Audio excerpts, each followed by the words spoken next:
Hallelujah praise the lord. దేవునికి స్తోత్రం. బాగున్నారా? మరొకసారి గడిచిన అవకాశాన్ని బట్టి దేవుని వందనాలు చెల్లిస్తున్నాను.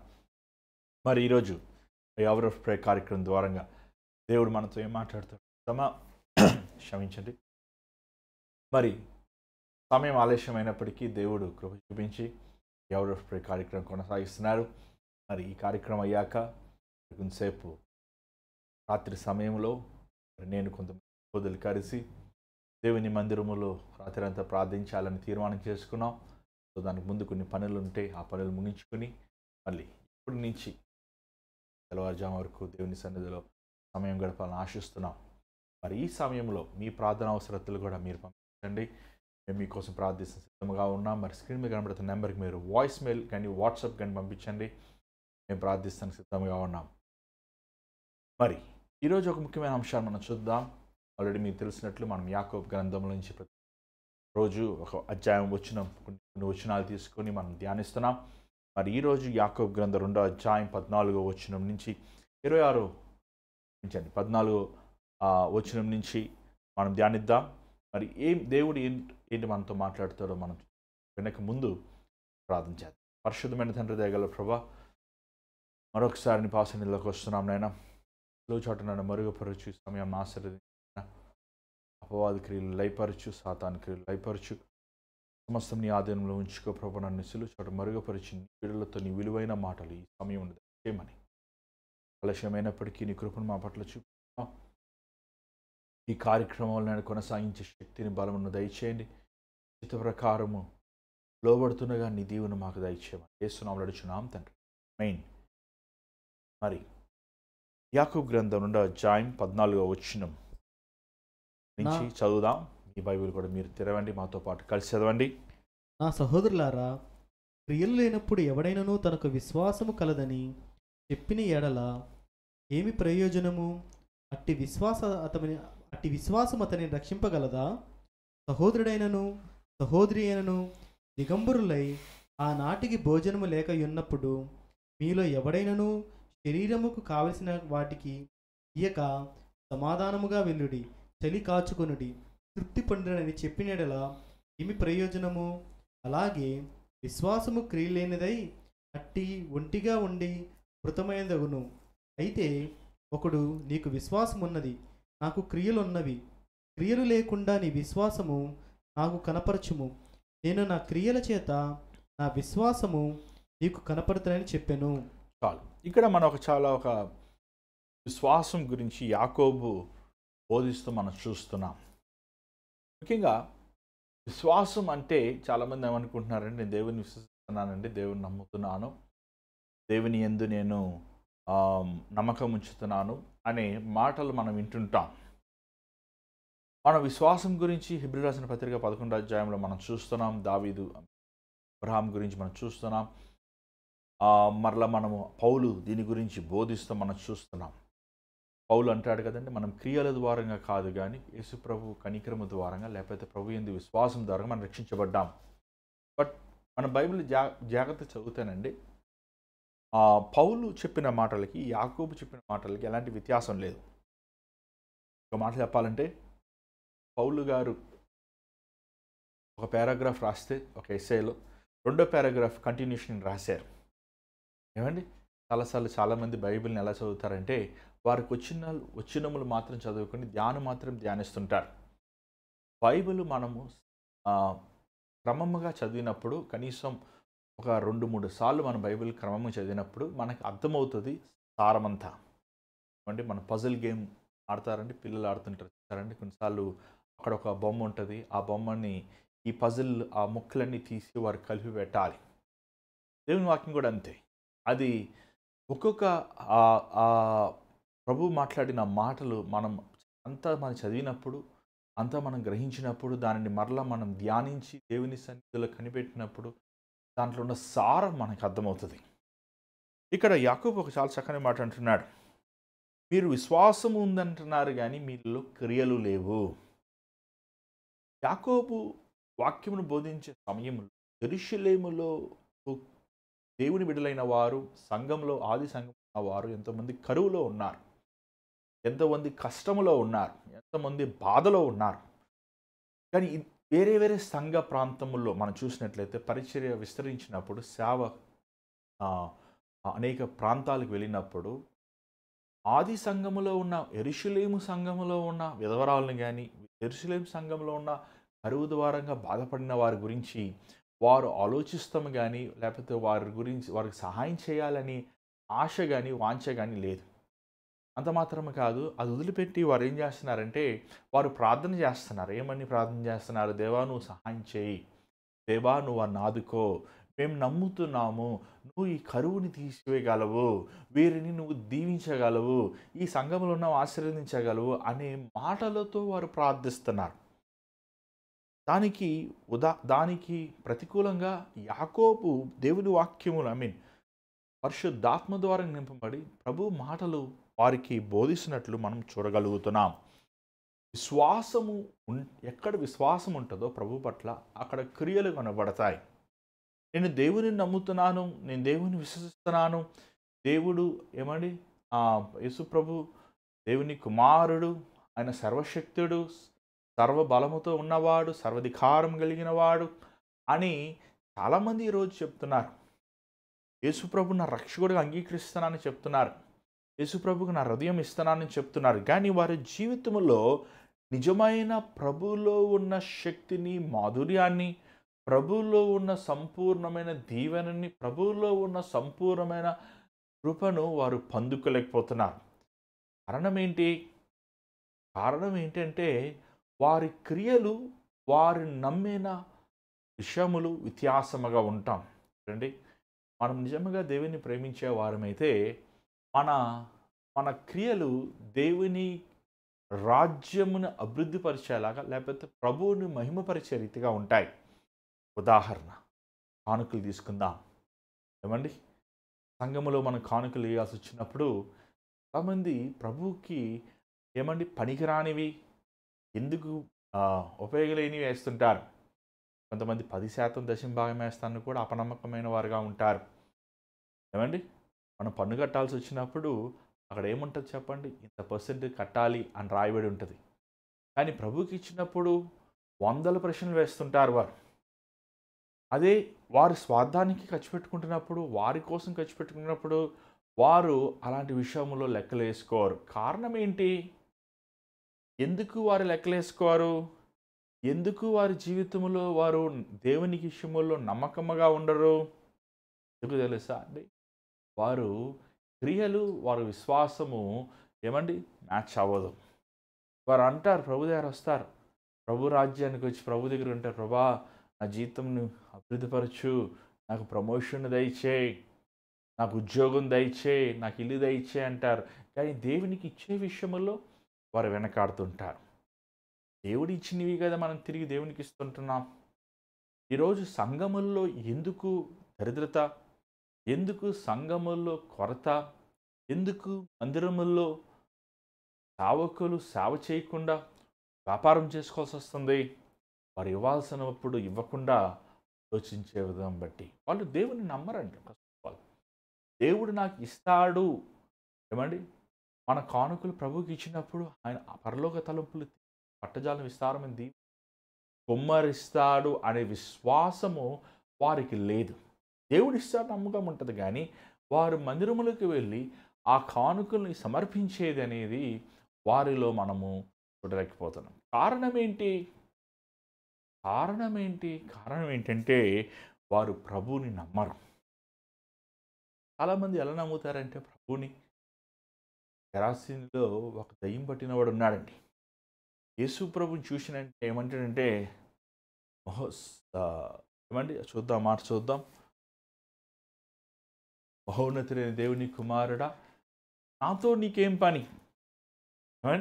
అక్కడ చాలా బాగుంటుంది. Son of the most high, మహోన్నతుడైన దేవుని కుమారుడా నాతో నీకేం పని? చూద్దాం ఒకసారి మార్కు సువార్త 5వ అధ్యాయము ఒకసారి చూడండి, ఆ మాట ఒకసారి చదువుదాం. తను మాట్లాడే తీరు చూడండి. ఈవెన్ ఈరోజు మనము కూడా అంత ఘనముగా ప్రభువుని మనం పిలవము, కానీ తను పిలిచే పిలుపు మనం చూసినట్లయితే ఎంత వ్యత్యాసముగా ఉందో చూడండి. చదవండి మార్కు సువార్త 5వ అధ్యాయము. 6వ వచనం చదవండి. సూర్యుడు ఉదయింపగానే మార్కు 5:6. మార్కు 5:6 చదవండి. వాడు దూరము నుండి ఉమ్, యేసును చూచి ఉమ్, పరిగెత్తుకుని వచ్చి ఉమ్, ఆయనకు నమస్కారం చేసి, ఉమ్, యేసు, ఉమ్. సర్వోన్నతుడైన దేవుని కుమారుడా, సర్వోన్నతుడైన దేవుని కుమారుడా, నాతో నీకేం పని? నన్ను ఎందుకు బాధ పెడుతున్నావు? ఈరోజు చాలామంది మాట్లాడేదే. దేవుడిని ఆరాధిస్తారు, దేవుడు కుమారుడు, ఆయన సర్వశక్తి కలిగిన వాడు, ఆయన ఆరాధిస్తారు, పాటలు పాడతారు, చేతులు ఎత్తుతారు, చప్పట్లు కొడతారు, అన్నీ చేస్తారు. కానీ దేవుని సన్నిధిలో వారిని సమర్పించుకునే విషయంలో, వారి జీవితం ఇచ్చే విషయంలో, వారిని ప్రభువుని ప్రేమించే విషయంలో, ప్రభువుని గణపరిచే విషయంలో, ప్రభువుకి లోబడే విషయంలో, ప్రభువుని ఏమండి ఆయన అడుగుజాడల్లో నడిచే విషయంలో వెనక్కి కారణం ఏంటంటే వారు విశ్వాసము మాటలతో ఉంటుంది. యాకోబు అంటున్నాడు, నిజంగా ఒక సహోదరుడు ఏమండి ఆకలితో ఉన్నప్పుడు, చలిలో ఉన్నప్పుడు, అది మీ పని కదా, అది మీ బాధ్యత కదా. మన తోటి విశ్వాసులు సేవలు సంఘములో బాధలో ఉన్నప్పుడు ఆదుకోవాల్సిన పని మీది కదా అంటూ 18వ వచనంలో ఒక మాట అంటున్నాడు చూడండి. అయితే ఒకడు నీకు విశ్వాసం ఉన్నది అంటే 17 కూడా బాగా చదువుదాం. 17 కూడా చదవండి, ఆ మాట కూడా చదువుదాం. సో చూడండి. అలాగే విశ్వాసము క్రియలు లేనిదై అట్టిది ఒట్టిగా ఉండి మృతమైనదగును. ఏమండి? విశ్వాసము క్రియలు లేనిదై ఒట్టిగా ఉండి ఒంటిగా నుండి మృతమైనది చచ్చిపోయినది. క్రియలు విశ్వాసము నువ్వు ఏది నమ్ముతున్నావో, ఏమన్నా నిజంగా యేసుప్రభు నమ్ముతున్నాం అంటారు, కానీ యేసుప్రభు ప్రభు సేవ రమ్మంటే రారు. యేసుప్రభుని మేము విశ్వసిస్తున్నామండి, అంతా దేవుడిచ్చిందే అంటారు. కానీ దేవునికి ఇవ్వాల్సి వచ్చినప్పుడు వారి జీవితమైన, వారి సమయమైన, వారి ధనమైన, వారి సమస్తమైన ఇవ్వాల్సి వచ్చినప్పుడు వారు వెనక్కాడుతుంటారు. 18వ వచనం చూడండి, ఏమంటున్నాడు చూడండి.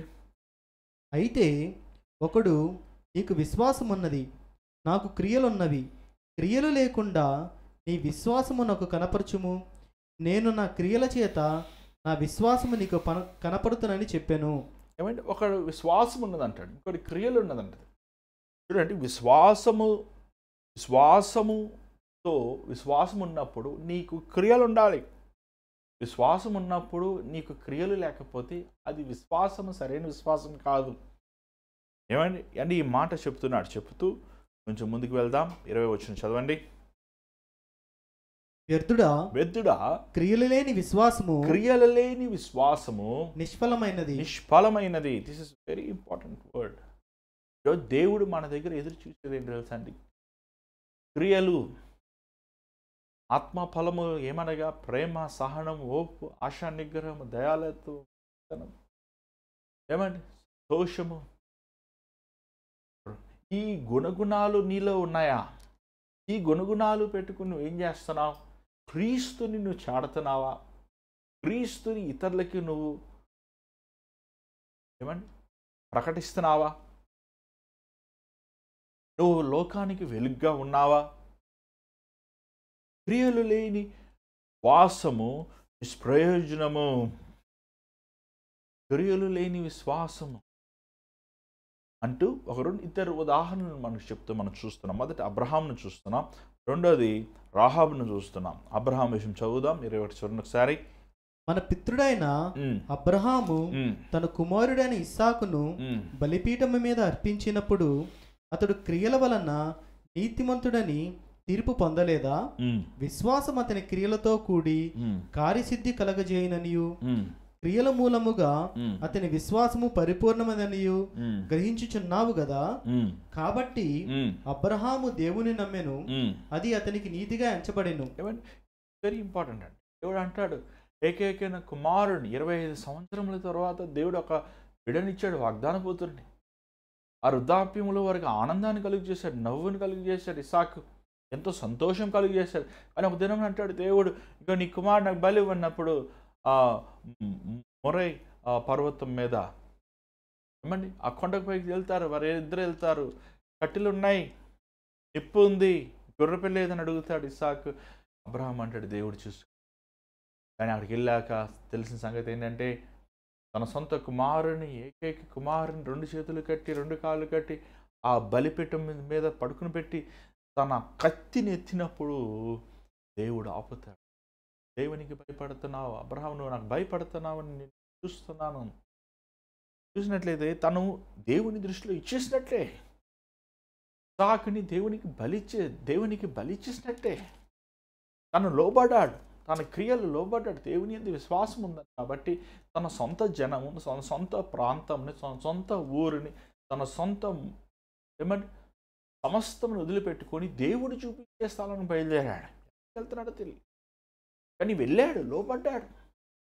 వాసం ఉన్నవాడు తన క్రియలు దేవునికి లోబడేవారుగా ఉంటాయి, దేవుని ఆజ్ఞలకు లోబడేవాడుగా ఉంటావు.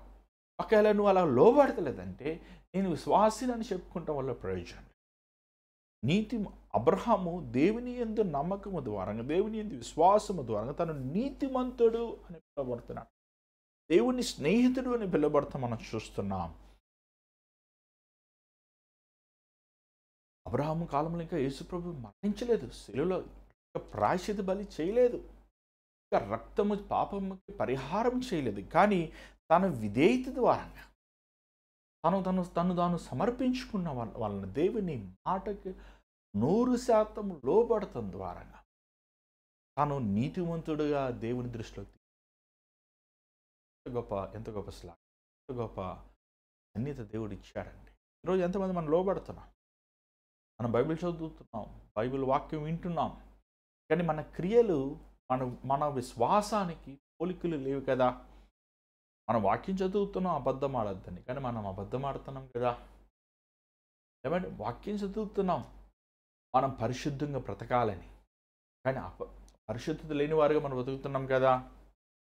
అంత మాత్రమే కాదు, చూడండి 25వ వచనం చూడండి, ఒకసారి చదవండి. అటువలనే రాహాబును వేశ్య కూడా దూతలను చేర్చుకొని వేరొక మార్గమును వారిని వెలుపలికి పంపివేసినప్పుడు క్రియల మూలముగా నీతిమంతురాలని ఎంచబడిన కదా. ప్రాణము లేని శరీరము లాగున మృతము, అలాగే క్రియలు లేని విశ్వాసము మృతము. రాహాబు ఏమండి అక్కడ వారు వచ్చినప్పుడు ఇశ్రాయేలీలు అక్కడ ఏమండి వారు ప్రాంతం చూస్తానికి వచ్చినప్పుడు వారిని ఏం చేసింది, కాపాడింది, విశ్వసించింది. ఇశ్రాయేలు దేవుడు నిజమైన దేవుడు, ఇశ్రాయేలు దేవుడు సజీవుడు. ఎరుకో గోడలు కూలిపోతాయి. ఆమె ఒక వేశ్య అయినప్పటికీ, ఆమె దేవుని దృష్టిలో ఒకవేళ యథార్థత శరీరీతిగా యథార్థంగా లేనప్పటికీ, లేకపోతే లోకరీతిగా తనకు అంత అవగాహన లేనప్పటికీ, ఒక అన్యురాలైనప్పటికీ దేవుని యెహోవా దేవుడు యందు విశ్వాసము ఇశ్రాయేలు దేవుడు యథార్థమైన దేవుడు, ఆయనే నిజమైన వాడు. ఏమండి ఆ రోజు అక్కడికి వచ్చిన వారిని ఏమని తెలుసా అండి, మీరు వెళ్ళిపోతున్నప్పుడు చూడయ్యా ఇక్కడ గొడ్డు కట్టుకుంటున్నాం, మీరు వచ్చినప్పుడు మనం జ్ఞాపకం చేసుకుని కాపాడండి, మమ్మల్ని రక్షించండి. ఆమె క్రియలు అది తెలిస్తే ఆ రోజు అక్కడ తన ప్రాణం, తన కుటుంబస్తుల ప్రాణం అంతా కూడా పోతానికి అనేక అవకాశాలు. కానీ తన ప్రాణం పోయినా పర్వాలేదు, మిమ్మల్ని నేను ఎట్లయినా సరే రక్షించాలి, ఎందుకంటే మీరు నమ్మిన దేవుడు నిజమైన దేవుడు, ఆయన సజీవుడు, ఆయన ఈ లోకముని చేసినవాడు. ఏమండి ఆమె వింట మాత్రమే కాదు, ఇశ్రాయేలు జీవితములు చేసిన కార్యములు ఆమె ఇంకనూ ప్రభువు మీద విశ్వాసం కలిగింది. కాబట్టి ఆ రోజు వచ్చిన ఆ స్పైసెస్ ఏమంటారు, వాళ్ళు ఏమంటారు తెలుగులో ఏముందన్నమాట, చూడండి 25వ వచనం. అటువలే రాహాబు వేశ్య కూడా దూతలను చేర్చుకొని, దూతలు అని ఉంది, దూతలు వారు చేర్చుకుని వారిని కాపాడి, లేకపోతే వారికి ఎలాంటి హాని జరగకుండా వారిని క్షేమముగా మరల తిరిగి పంపిస్తానికి ఆమె కూడుకుంది. కారణం వాసం ఉంచి తనకు తెలుసు ఒక దినం ఎరుకో గోడలు కూలిపోతాయి, తనకు తెలుసు ఈ పట్టణం నాశనం అయిపోతుంది, తెలుసు ఇశ్రాయేలు దేవుని ఎదుట ఏ ఏ శక్తి నిలవలేదు, సర్వశక్తి కలిగిన వాడు అని ఆమె నమ్మింది. మాత్రం 26వ వచనం చూడండి. ప్రాణము లేని శరీరం ఎలాగూ ఆ, మృతమో అలాగే క్రియలు లేని విశ్వాసము మృతము. ఏమంటే ప్రాణము లేని శరీరం. ఎంత గొప్పవాడైనా, ఎంత చదువుకున్నవాడైనా, ఎంత జ్ఞానైనా, ఎంత అందగాడైనా, ఎంత ఎత్తైనా, ఎంత బలమైన వాడైనా, ఆ శరీరంలో ప్రాణం లేకపోతే ఆ శరీరం వల్ల ఏమన్నా ప్రయోజనం ఉందా? ఒకవేళ తనకి ₹1,00,00,000 ఇల్లున్నా, ఏమంటే ఒక పెద్ద భవనం ఉన్నా, తను చనిపోయాక ఆ శరీరాన్ని ప్రాణం లేనప్పుడు బయటపడేస్తారు. ఊరు బయటికి తీసుకొని సమాధి చేస్తారు. అలాగని ఏమంటే విశ్వాసము లేని క్రియలు, విశ్వాసము లేని క్రియలు వ్యర్థము అనే మాటను మనం చూస్తున్నాం. నీకు విశ్వాసం ఉన్నవాడు అయితే క్రియలు దేవుని వాక్యం సారంగా ఉంటాయి. నీకు విశ్వాసం లేదంటే చాలామంది ఈరోజు ప్రార్థన చేయరు. కారణం ఏంటి? వారు నమ్మరు. ప్రార్థన చేస్తే దేవుడు నా జీవితంలో నా పోరాటమును విడుదలిస్తాడు. దేవుని వాక్యమును చదివితే నేను జ్ఞానమును పొందుకుంటాం. దేవుని సన్నిధిలో మోకరించి నేను కన్నీరు కారిస్తే నా సమస్యలకి నేను జవాబు పొందుకుంటాను అని నమ్మరు.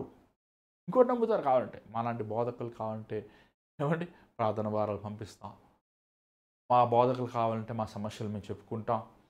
కానీ దేవునికి చెప్పుకోవాలి, దేవునితో నా హృదయాన్ని పంచుకోవాలి, దేవుని ఎదుట నేను సరిగా ఉండాలి, దేవుని ఎదుట నేను యథార్థంగా నడవాలి, ఆయన నన్ను చూస్తున్నాడు, ఆయన నా జీవితంలో ఉన్న ప్రతి క్రియలని గమనిస్తున్నాడు అనే ఆలోచన లేని వారిగా ఉన్నారు. విశ్వాసము లేని క్రియలు వ్యర్థము. ఈరోజు నీ జీవితము దేవునికి సంపూర్ణంగా సమర్పించుకుంటాం. మాటలు ఒకటి, క్రియలు ఒకటి. హృదయములో ప్రభు యందు నమ్మకం ఒకటి, నీ జీవితం జీవించే విధం ఒకటి అనే సంచలవాడిగా ఉన్నావా? స్థిరత్వం లేనివాడిగా ఉన్నావా? గురి లేనివాడిగా జీవిస్తున్నావు. ఈరోజు నువ్వు సరి చేసుకోవాలి, నీ సరిదిద్దుకోవాలి. ఒక దినం రాబోతుంది, దేవుడు మనల్ని పరీక్షించువాడు, మన క్రియలను చూచువాడు. ఆయన కోసం మనం ఏంటి లోకంలో చేశాము, ఎంత యథార్థముగా మనం జీవించామని మనల్ని చూచువాడు మన దేవుడు. జీవితం దేవునికి సమర్పణ ఉంచని ప్రార్థించాలి. పరిశుద్ధమైన తండ్రి దయగల ప్రభు, మరొకసారి నీ పాసనిధులకు అయోగ్యులమైన అపేతులమైన మనల్ని కోరుకుని ఎన్నుకుని రక్షించావు నాయన. ఈరోజు ఎంతోమంది నాయన విశ్వాసము లేని వారుగా, విశ్వాసం ఉందనుకుంటూ వారి క్రియలు ఆయన అల్పమైన వాటిగా, నిన్ను నమ్మని వారుగా, విరోధముగా ఎంతోమంది ఈరోజు జీవిస్తున్నారు. అలాంటి జీవితము మేము యథార్థముగా సత్యం మేమేమి విశ్వసిస్తున్నామో దాని ప్రకారం నీ యందు నిరీక్షణతో మా క్రియలను నేను పవిత్రముగా కాపాడుకుంటాను, లేదా పవిత్రముగా మేము జీవిస్తాను. సహాయం చేయండి. అలా అపనమ్మకం, అలా లోక సంబంధం రోజు నీ వాక్యం ఏంటంటే బిడ్డల్ని చూడు నాయన. క్రియలు లేని విశ్వాసము అయ్యా వ్యర్థము నీ వాక్యం సార్. మేము ఏమి చూస్తామో దాన్ని నమ్మేవారు కాక, మేము తండ్రి శ్వాసముతో నడిచేవారుగా మా జీవిత యాత్రలో మేము ముగించబడి అలా నమ్మకమైన మంచి దాసురాన్ని ఎవరైనా వాక్యం ఆశ్చర్యం మళ్ళీ రేపు కలుసుకుని ఏస్తున్నామని అడుగుచున్నాం తండ్రి, ఆమేన్. దేవుడు మీతో మాట్లాడటం మాకు తెలియపరచండి. ప్రార్థన అవసరతలు దయచేసి స్క్రీన్ మీద నెంబర్కి మీరు వాయిస్ మెయిల్, వాట్సాప్ కాల్ మీరు చేయండి. ఎంతోమంది మీరు ప్రార్థన అవసరం పంపిస్తున్నారు, మీకోసం మేము ప్రార్థిస్తున్నాం. ఎంతోమంది దేవుడు స్వస్థతలు ఇస్తున్నారు, ఎంతోమంది జ్వరాలు, భయంకరమైన విష జ్వరాలతో బాధపడుతున్నారు, కానీ దేవుడు కృప చూపిస్తున్నాడు. ఎంతోమందికి దేవుడు ఆశ్చర్యమైన కార్యం చేస్తున్నాడు. మరి ఈ భారమైన పరిచయంలో దేవుడు మిమ్మల్ని ప్రేరేపిస్తే మీకు ఈ విరాళం పంపించవచ్చు. Google pay, PhonePe account numbers ద్వారంగా ఈ విరాళము ఈ పరిచయకి మీరు పంపించి పరిచయలో పాలు పొందవచ్చు. కలుసుకుందాం. అందరూ God bless you. Take care.